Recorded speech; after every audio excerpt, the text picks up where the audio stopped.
There are three little words I used to whisper, almost without thinking.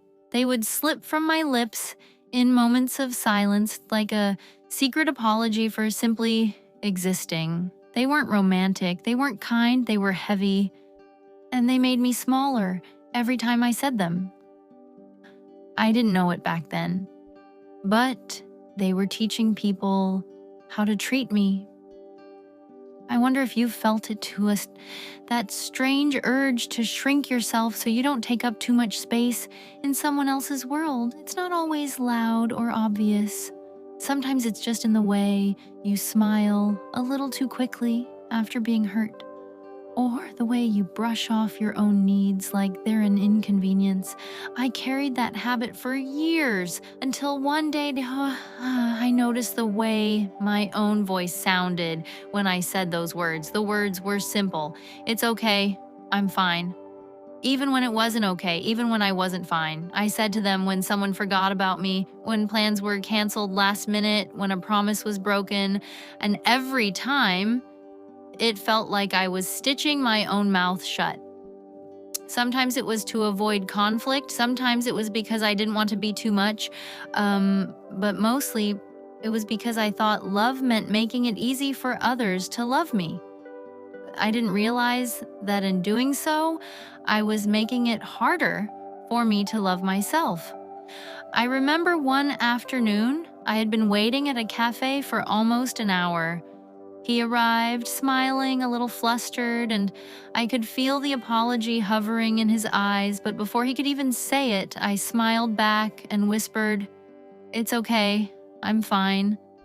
And I felt something inside me crumble, like a small betrayal I'd just committed against my own heart. That night, lying in bed, I thought about all the moments I had forgiven without being asked, all the hurt I had swallowed without letting anyone see it. Why was I protecting everyone else from the truth of how they made me feel? Why was I cushioning them while leaving myself with the fall? When I stopped saying those three words, everything shifted. It wasn't loud or dramatic. I didn't suddenly confront people or demand explanations. I just started telling the truth, softly. Instead of, "It's okay, I'm fine," I said, "That hurt me," or "I was looking forward to seeing you." I spoke about the feelings I had once buried.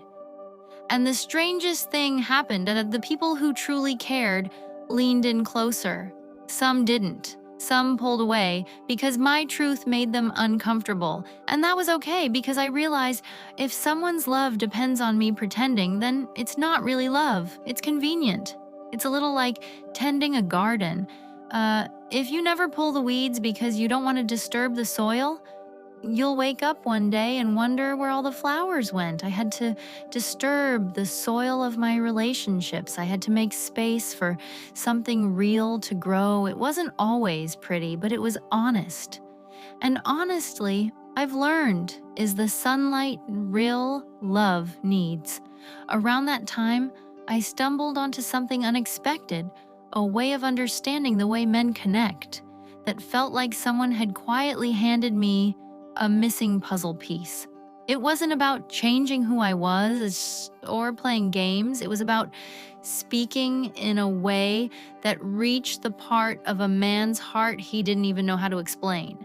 The more I understood it, the less I felt the need to hide behind those old words, because suddenly the connection felt safer, like I could be fully seen without softening my edges. If you're still saying, "It's okay, I'm fine," when you're not, I want you to know your feelings are not an inconvenience. Your presence is not too much. Your truth will not scare away the right person. The right person will want to know the sound of your real voice. They will want to meet you where you are, even if it's messy, even if it's complicated.